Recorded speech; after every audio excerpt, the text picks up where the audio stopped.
Hey guys, got a nice big chunk of walnut here, and I'm going to tell you why it's pretty well completely worthless and why I don't buy logs off people that call me up and tell me they had a tree cut down in their yard.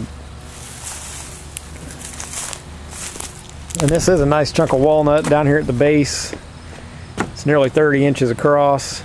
As you can see, it was a good clean cut.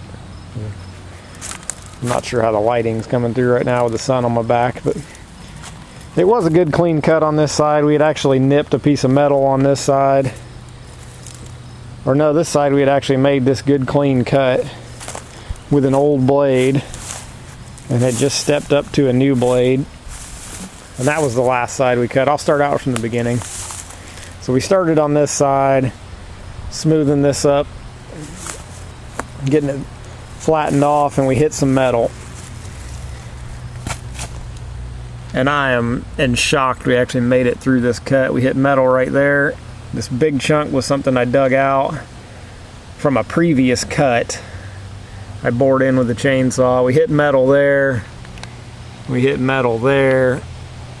And I think we even hit some metal down there. I'm amazed the blade made it through without starting to rise or dip into the wood and binding the mill up.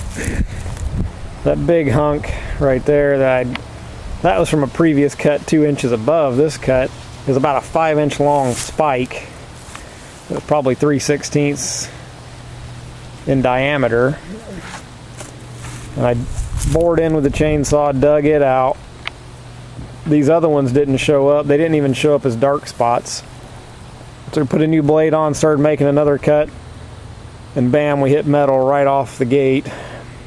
The blade kept cutting, so we ended up cutting all the way through.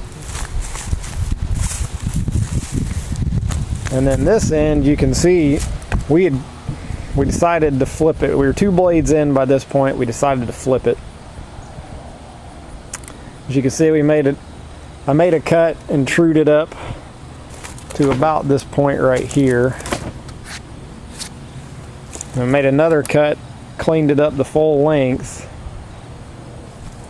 And this was on a semi-used blade that had hit some metal in this previous one. Put a new blade on it. And as a new blade curse. We did the same thing over here. We started cutting with an old blade. It was cutting kind of rough. We put a new blade on it. Bam, first cut we hit metal.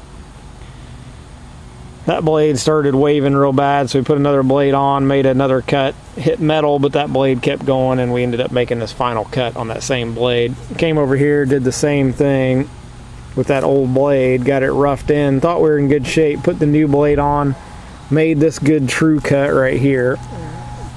And then on our second cut with a new blade, we come in, starting right there, cutting, and then stop.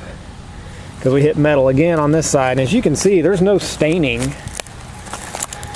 of the wood anywhere in here that would indicate there's metal in this side. But there is, and at that point we were 3 blades in, we decided to give up.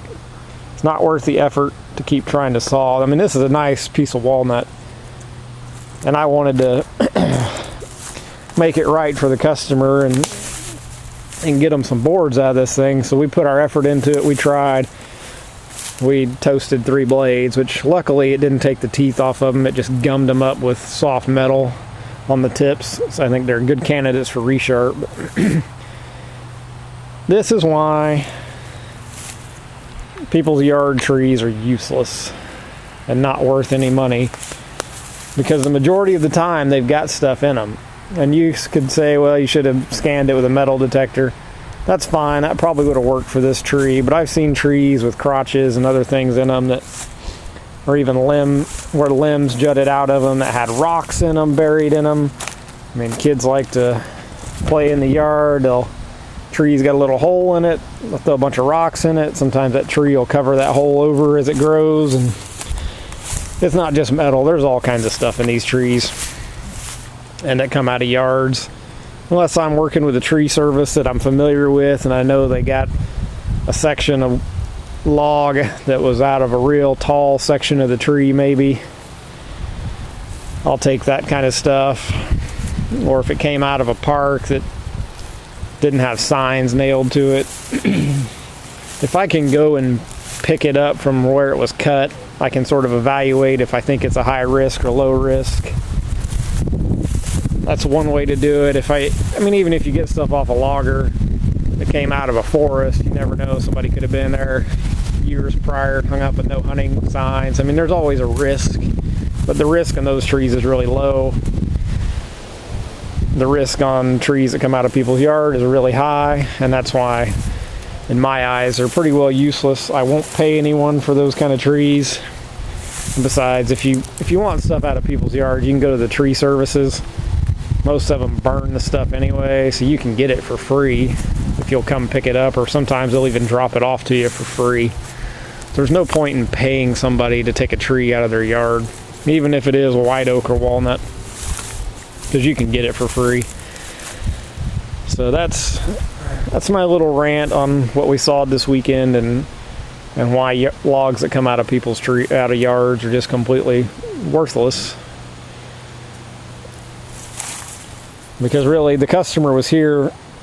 We did a trade on a tractor. I bought a tractor, and he knocked some money off because he wanted me to saw this log, and he ended up getting burnt because we put the time and the effort in, and he was there with us while we were trying to saw it and as we fought through hitting stuff. So he wasn't going to come off the deal. He still gave me the money off the tractor, and he got no wood out of the deal. And he told me this had come out of a buddy of his yard. So it just is what it is. The customer got burnt. I got a little money off a tractor, but it's not the way I prefer to do business. If I tell somebody I'm going to saw something, I like to be able to provide a product. But it was nice that he was here so that he understood that we did what we could, but even we were debating putting a fourth blade on and trying to make another cut, but he said it wasn't worth it, because even if it would have got wood out of the tree for him, he was not going to run it through his planer. And I don't blame him. There's just, this walnut hides this metal. It doesn't bleed through like some lighter colored trees will.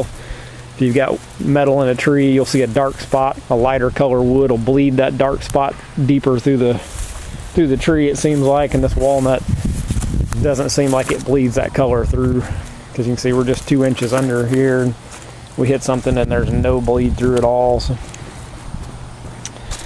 that's just my little rant on why you need to stay away from yard trees if you're running a sawmill. Hope you enjoyed. Thanks.